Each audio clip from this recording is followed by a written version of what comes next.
Welcome to the Wisdom Tribe. If you are here, it is because you have been chosen by God Himself to be part of this tribe, one of the few set apart to receive the blessing within this message. You are not here by chance, you are here by divine calling. Chosen one, this word is not just another message, it's a confirmation of what has been stirring in your spirit.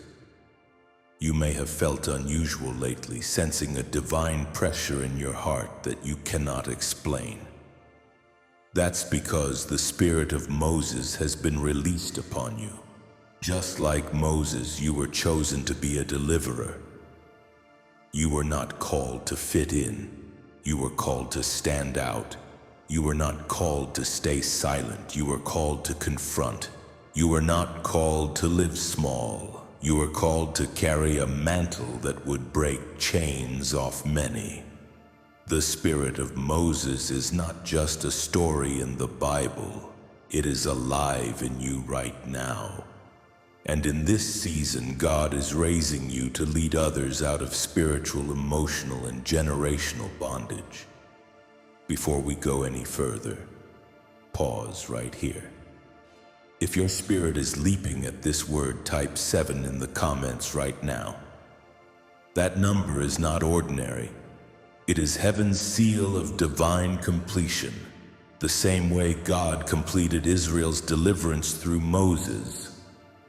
When you type 7, you are making a prophetic declaration. The bondage over my life is breaking, the chains are falling, and my promised land is opening before me. Chosen one, don't just watch in silence, activate your faith.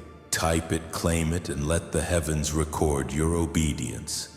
And don't forget, like, share, and subscribe to the Wisdom Tribe. Stay with me until the very end, because in this message, your mantle as a deliverer will be revealed in a way you never saw coming. Let's go deeper. Chapter 1. God heard the cry of the people. Before Moses was ever called, Israel's cries rose up to heaven. They were cries of broken families, cries of weary workers, cries of children born into bondage, cries of elders who died with promises unfulfilled. Their oppression was unbearable. Their slavery was generational. Their pain had become their normal until God looked down and said, "Enough is enough." Chosen one, hear me with your spirit.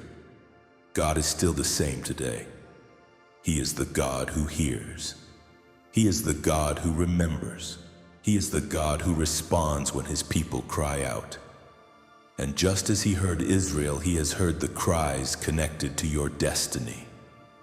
Your bloodline has been crying for deliverance.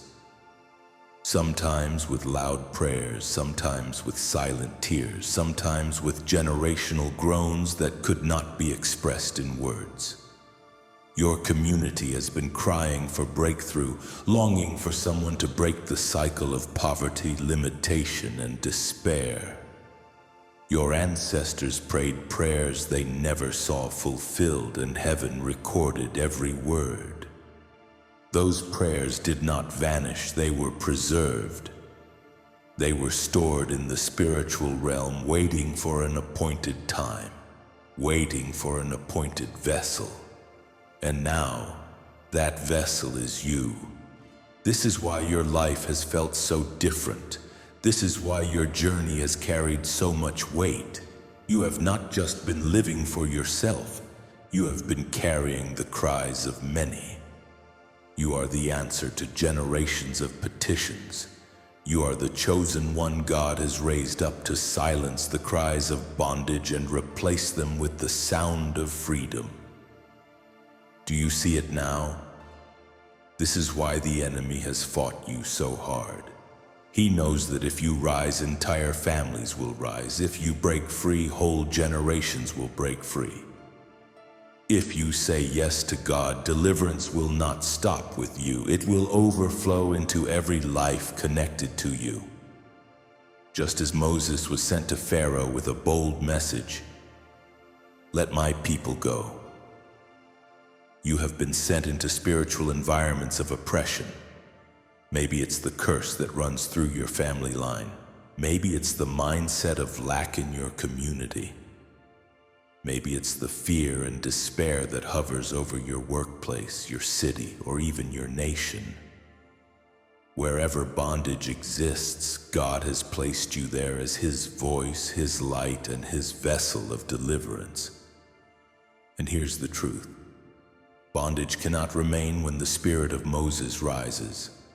Darkness cannot hold its ground when light enters the room. Chains cannot cling to wrists when heaven declares freedom. Chosen one, your very life is a prophecy. Even when you don't speak, your presence carries a message to the enemy. Enough. The cries have been heard. The deliverer has come. Let my people go. This is why people feel different around you. This is why atmospheres shift when you walk into a room. This is why you could never fit in comfortably with mediocrity or oppression. Your spirit carries the weight of deliverance. Your obedience disrupts demonic systems. Your destiny is a weapon against the enemy's oppression. Never forget this. You are not just a person. You are an answer. You are not just surviving, you are sent. You are the Moses of your generation, and through you, God is saying once again to every Pharaoh, every oppressor, every bondage. Chapter 2. Your past prepared you for this. Moses didn't have a normal childhood. From the very moment he entered the world, his life was under threat. Pharaoh had decreed that every Hebrew baby boy must die, yet God spared him. While others were slaughtered, he was hidden by his mother's faith. While others were silenced, he was carried in a basket, placed on the Nile and guarded by unseen angels. The very waters that could have swallowed him became the pathway to his destiny. And instead of being lost, he was found by none other than Pharaoh's daughter. He was raised in the palace of the very man who had tried to end his life. Isn't that just like God? To plant the deliverer inside the enemy's house, to preserve the chosen one where destruction was intended. Chosen one, your story carries the same divine fingerprints. How many times has the enemy tried to end your life before it could even truly begin? How many nights did you cry yourself to sleep thinking you wouldn't make it through? How many traps were set for you, yet somehow you slipped through? Do you not see it now? You were preserved for a reason. You were kept when others were lost because your assignment required survival. You weren't just saved, you were set apart. The enemy tried to silence you early. Maybe it was through abuse that tried to steal your innocence. Maybe it was through rejection that tried to convince you that you weren't worthy of love. Maybe it was through betrayal that tried to harden your heart. Or maybe it was through poverty, shame, and cycles of lack that tried to crush your hope. But even then, God's hand was on you. You didn't just stumble your way here, He carried you. Every time the enemy said, "This will destroy them," God turned it into fuel for your assignment. Every heartbreak that tried to shatter you became wisdom for later. Every betrayal that tried to break you became discernment for your journey. Every wilderness season that felt endless was God shaping your endurance. Nothing about your life has been wasted. Nothing has been accidental. You were being trained in silence. You were being prepared in hidden places. You were being equipped in unusual environments. Moses was trained in Pharaoh's palace. He learned the systems, the strategies, the language, and the culture of Egypt. But his heart never belonged there. He was in the palace, but he was not of the palace. He carried the heart of a Hebrew, the blood of a deliverer. And the same is true for you. You've been in places that didn't match your spirit. You've walked among people who didn't share your values. You've had to survive in environments that were toxic to your soul. And yet God used it all. He allowed you to be exposed to what you would one day overthrow. He trained you in the enemy's camp so you would know how to dismantle it when the time came. That's why you often felt like you didn't fit in. That's why rejection seemed to follow you. That's why you couldn't stay comfortable in circles others called home. Because you were never meant to blend in. You were meant to be set apart. Chosen one, listen. Every painful detour was not punishment, it was preparation. Every delay was not denial, it was training. Every season where you felt abandoned was actually divine incubation. While you thought you were just trying to survive, heaven was shaping you into a vessel strong enough to carry a generation. You didn't just endure, you evolved. You didn't just make it through, you were molded. You didn't just survive, you were sculpted into a deliverer. So don't curse your past. Don't resent your scars. Don't despise the years you thought were wasted. Because when you step fully into your assignment, you will realize that everything you went through was heaven's way of making sure you were unshakable. Your past was not a mistake. It was your preparation. And now, like Moses, the time is coming when you will rise from the shadows of survival into the light of your calling. Chapter 3. The Burning Bush Moment. Every chosen one reaches a defining moment where God breaks into their ordinary life with extraordinary fire. For Moses, it was a normal day in the wilderness. He had no idea that while leading sheep through dry ground, heaven had scheduled an encounter that would shift the course of nations. A bush burned before him, yet it was not consumed. It was no ordinary flame. It was the fire of God demanding his attention, commanding him to stop, to turn aside, and to listen. Chosen one, you too are in the season of your burning bush. You may think you are just moving through another routine day, but deep down you sense something has shifted. Your prayers have changed. Your dreams carry messages you cannot ignore. Conversations, signs, and even the restlessness inside you are all whispering the same truth. God is trying to get your attention. What once satisfied you no longer does. What once felt normal now feels heavy, uncomfortable, and unbearable. That is because heaven has set a fire in front of you, and you cannot go back to life as usual. The burning bush is not just a sight, it is a summons. When Moses saw it, he could have walked past it, but the scripture says he stopped and turned aside. That turning aside is what opened the door for God to speak. In the same way, you must pause, listen, and recognize the fire before you. It is not random. It is not coincidence. It is God interrupting your cycle and declaring, enough wandering. It is time to step into why you were born. This fire is personal. Notice that when God called from the bush, he said, Moses, Moses. He did not speak generally. He spoke by name. He spoke with precision. And God is calling you the same way. He is not just calling somebody. He is calling you specifically because your name has been written on this assignment. And here is the truth. The burning bush always exposes the excuses we carry. Moses immediately said, "Who am I to go?"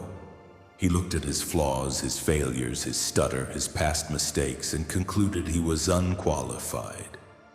Maybe you have done the same. Maybe you are saying, but I am not ready. I do not have the resources. I do not have the influence. I do not have the voice. But listen carefully. The fire is not about what you can do. It is about what God can do through you. The bush burned, yet it was not consumed because it was not fueled by natural fire. It was fueled by God Himself. In the same way, your assignment will not be fueled by your strength, but by His Spirit. This moment is not optional. You cannot hide from the fire. You cannot pretend it is not there. It will keep burning until you respond. It will not let you rest until you answer. Why? Because destinies are attached to your obedience. Whole communities, families, and even generations are waiting on your yes. Think about this. Moses thought he was just a fugitive, a shepherd, a man living in obscurity, but God saw him as a deliverer, a prophet, and a nation builder. The wilderness told him he was forgotten. The fire told him he was chosen. And right now, God is shifting your perspective. You are not just surviving. You are not just getting by. You are being summoned into your calling. The burning bush is also a test of surrender. God told Moses to take off his shoes because he was standing on holy ground. Shoes represent your journey, your direction, your control. Taking them off meant surrendering his own path to walk in God's path. Chosen one, the fire is asking you to surrender, to remove what you thought you needed, to give up control of the way you thought your life would go. Because the moment you yield, God reveals the plan. This fire is a point of no return. After Moses heard God speak, he could never unhear it. His life could never go back to what it was before, and that is what is happening to you.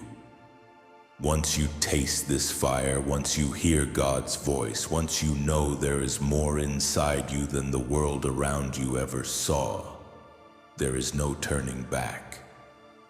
Your burning bush is proof that heaven has chosen this exact moment to release you. Your wilderness prepared you. Your pain humbled you. Your past trained you. And now, the fire confirms you. You are not being called because you are perfect. You are being called because you are chosen. Chapter 4. The weight of the mantle. When Moses first heard his assignment, he trembled. The fire was one thing, but the responsibility that followed felt unbearable. God told him he was chosen to confront Pharaoh, to lead a nation out of bondage, to stand as the mouthpiece of heaven. And Moses said, "Lord, I cannot speak well." His words revealed the weight pressing on his heart. He felt unworthy, unqualified, and incapable. Chosen one, maybe you feel the same. You hear whispers of your purpose, glimpses of your destiny, signs that heaven is calling you higher. But instead of excitement, you feel fear. You look at your weaknesses, your limitations, your past failures, and you wonder, why me? How could I possibly carry something this great? I don't have the voice.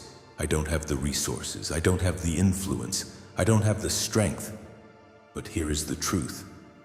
The mantle of Moses does not rest on the strongest. It rests on the surrendered. God does not choose the polished. He chooses the willing. He does not need the most eloquent tongue, the most powerful connections, or the most experienced leader. He simply needs a vessel who will say, "Yes, Lord, I am available." The weight of the mantle will always feel heavy because it is not ordinary. It is not something you picked up for yourself. It is something heaven placed on your shoulders. The calling of God always exceeds the capacity of man, because it was never meant to be carried by human strength. If you could do it on your own, it would not be a divine assignment. It would just be a personal project. The fact that it feels too big, too heavy, too impossible is proof that it comes from God. Remember this, the same God who gave the mantle gives the grace. When Moses said, "I can't speak," God replied, "Who made man's mouth?" In other words, God reminded him, "I am not asking you to rely on what you think you lack. I am asking you to trust in what I have already placed inside you." Yes, the mantle is heavy. Yes, the responsibility is great. But the spirit of Moses comes with divine backup. When God calls you, he surrounds you with provision. He assigns angels to walk with you. He orchestrates divine connections you could never arrange on your own. He goes before you to soften hearts, to break chains, to part seas. You are not standing alone. You are standing with the God who commands the winds and waves. The weight of the mantle also refines you. Moses had to learn that it wasn't about his ability to lead, but about his ability to lean. And you are in the same lesson. God is teaching you to lean on him in prayer, to lean on his word for clarity, to lean on his spirit for strength. The heavier the mantle feels, the closer you must press into God, because the mantle was designed to push you into his presence. And here's the mystery. While the mantle feels heavy, it also carries power. It carries authority, it carries favor, it carries influence. People may not understand why doors open for you, why enemies fall before you, why systems shift when you arrive. It is because of the weight of what you carry. You are not moving in your own name. You are moving in the authority of the one who sent you. The mantle is not a burden to crush you. It is a weight that shapes you. It molds your character, strengthens your faith, and deepens your dependence on God. Without the weight, you would remain ordinary. With it, you become extraordinary. So do not despise the weight you feel right now. Do not run from it. Do not shrink back in fear. If heaven trusted you with the mantle, it means you are already equipped with the grace to carry it. You are walking with the God who split seas, who rained manna, who brought water out of a rock. Chapter 5. God will show his power through you. When Moses stood before Pharaoh, he didn't come with polished speeches, political influence, or military strength. He came with something greater. The authority of the living God. Pharaoh had magicians, sorcerers, armies, and wealth. Moses had a staff and a word from the Lord. And yet it was Moses who walked out victorious, because the victory was never about human might. It was about divine power. Every plague that struck Egypt was not just a random display. It was a calculated declaration. God was proving that he alone is supreme over every idol, every false god, and every earthly system. And the Red Sea, oh, the Red Sea was the ultimate evidence. An ocean stood in the way, and yet with one stretch of Moses' hand, waters parted. Pharaoh and his armies learned too late that no enemy can stand against the power of God. Chosen one, hear this clearly. The spirit of Moses that rests on you carries the same signature of power. You will not prevail through arguments, manipulation, or human strategies. You will prevail because God's hand is visibly upon your life. Where others rely on connections, you will rely on divine authority. Where others struggle for recognition, your results will testify for you. Your life is about to become a stage for God's power. The impossible will bow at your feet, not because of who you are, but because of who you carry. The chains of addiction that once held you, the cycles of poverty that ran in your bloodline, the oppression that tried to silence you, they will all shatter when you open your mouth in faith. Just as Moses' rod struck the ground and miracles followed, so your words, your prayers, and your obedience will release heaven's power on earth. Think of it this way. The mantle you carry is not ornamental. It is demonstrative. You were not chosen to impress, you were chosen to manifest. People don't need another good speech or polished image. They need proof of a living God. And through your life, they will see it. They will see doors open that no man could shut. They will see enemies defeated without you lifting a finger. They will see the Red Seas in your path split wide open when logic says it is impossible. Understand this. The spirit of Moses carries signs and wonders. It carries breakthroughs that cannot be explained by human reasoning. It carries miracles that silence the mouths of doubters. That is why your life will not make sense to everyone. People will question how you overcame what crushed others. They will wonder how you stood when others fell.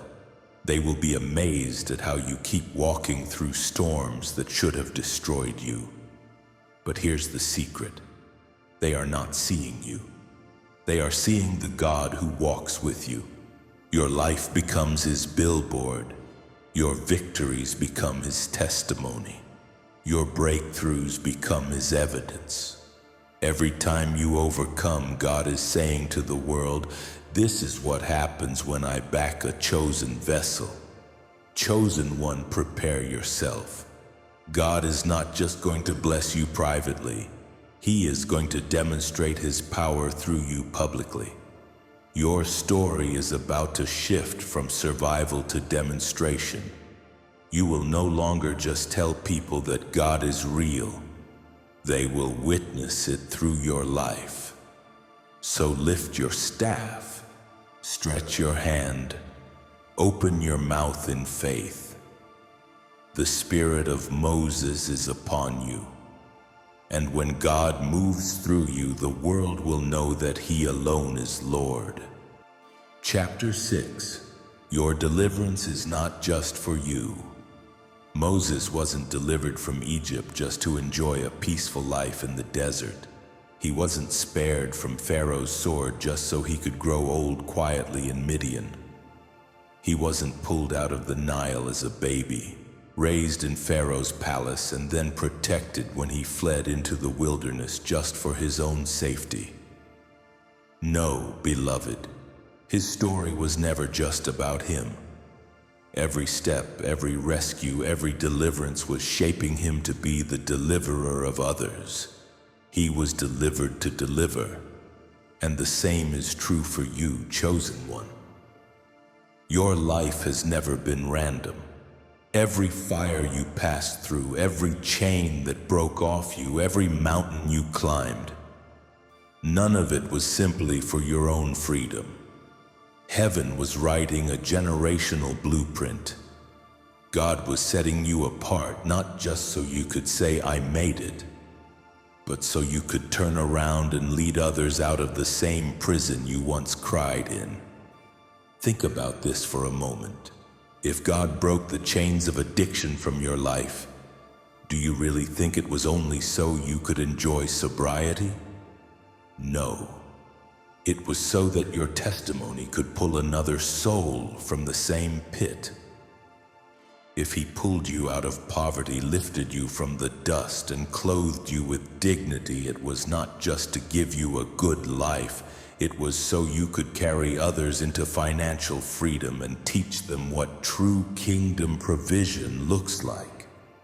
If he healed your mind from anxiety, depression, and torment, it was not just to give you peace at night.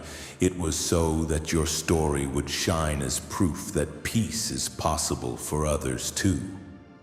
Your freedom is not private, it is prophetic.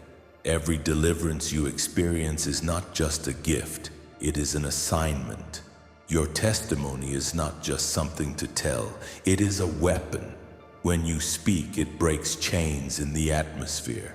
When you live, you become proof that God is still in the business of setting captives free. This is why the enemy fought you so hard. The devil didn't just attack you because of who you are. He attacked you because of who you would free. He tried to bury your voice because your voice would unlock others. He tried to keep you bound because he knew your deliverance would be contagious. He tried to silence your testimony because he knew your testimony would become someone else's survival guide. Chosen one, don't you see it now? You weren't just rescued, you were recruited. You weren't just spared, you were sent. You weren't just delivered, you were assigned to deliver. The oil on your life isn't just for you to enjoy, it is for others to encounter. Moses didn't stretch his rod at the Red Sea for his own benefit. He stretched it for millions who could not part it on their own. And now the spirit of Moses is resting on you. That same authority, that same mantle, that same assignment is alive in your calling. When you lift your voice, seas part. When you move in obedience, strongholds crumble. When you step out in faith, generations are impacted. Understand this. Your deliverance is generational. When God freed you, he freed your children, your children's children, and even those who will never meet you but will be touched by the ripple of your obedience. The cycle broke with you, but the blessing will flow through you. You are the Moses of your bloodline, the one raised up to carry others into their promise. Do not underestimate your story. Do not silence your testimony. Do not think lightly of your freedom. You did not survive for nothing. You did not break through just to sit in silence. Your scars are sermons. Your tears are blueprints. Your journey is a map for the lost. Chosen one, your deliverance is not just for you, it is a doorway for many. And as you walk through, others will follow. As you rise, others will rise. As you live free, others will believe freedom is possible. You are not just coming out, you are bringing a generation out with you. And when they see you walk in victory, they will know that the same God who rescued you is more than able to rescue them. Chapter 7. The Promised Land awaits. The spirit of Moses is not just about deliverance, it's about destiny. God did not raise up Moses simply to pull Israel out of Egypt and leave them wandering in the desert. No, his plan was bigger. His vision stretched beyond survival. His intention was promise. Deliverance was the beginning, but destiny was the destination. And chosen one, that is your mission too. You were not just called to come out, you were called to go in. You were not just chosen to escape bondage, you were chosen to inherit promise. You are not only breaking chains, you are guiding people into purpose. You are leading them out of survival and into abundance, out of fear and into faith, out of slavery and into destiny. Do you feel the weight of that? This is bigger than your personal breakthrough. This is bigger than your comfort. This is bigger than you settling for, at least I'm free now. No, God is not just pulling you out, he is pulling you through. He is pulling you into something so great, so vast, so overflowing that your enemies will not even recognize you when they see you walk in it. But make no mistake, every promised land has a wilderness attached to it. Every promise requires a process. Moses had to face Pharaoh, then the Red Sea, then the wilderness before ever glimpsing Canaan. And so will you. You will face resistance. You will face seasons where it feels like you're circling the same mountain. You will face people who murmur, doubt, and question your leadership. But hear this, the wilderness is not permanent. The delay is not denial. The testing is not rejection. The promised land is certain. The promise is sure. Why? Because God himself has already gone before you. Before you ever stepped out of Egypt, he was already preparing Canaan. Before you ever fought a battle, he already secured your victory. Before you ever dreamed of more, he already wrote your name on the land of milk and honey. Chosen one, you are the Moses of your generation. You carry a mantle that cannot be denied, delayed, or destroyed. The same spirit that parted the Red Sea is resting on you. The same anointing that broke Pharaoh's grip is covering you. The same assignment that led Israel out is alive in you today. You may not feel worthy, you may not feel qualified, but God does not choose the qualified, He qualifies the chosen. And one day when the journey is complete, those you help deliver will look back and say, if it wasn't for their obedience, I might still be in bondage. If it wasn't for their faith, I might still be in chains. If it wasn't for their courage, I may have never believed freedom was possible. Your life will be a living memorial, a testimony of what God can do through one obedient vessel. So hold on, chosen one. Keep moving forward even when the desert feels endless. Keep leading even when the people doubt you. Keep believing even when the giants in the land look bigger than your strength. Because the giants are not bigger than your God. The walls are not stronger than His promise. The wilderness is not longer than His plan. The promised land awaits. Your destiny awaits. And when you step into it, you will know it was worth every tear, every test, and every wilderness season. You will walk into promise not empty-handed, but carrying a generation with you. You will not only enter, you will lead others in. That is the power of your calling. That is the legacy of your obedience. The promised land is not a dream, it is your inheritance. And it is waiting for you.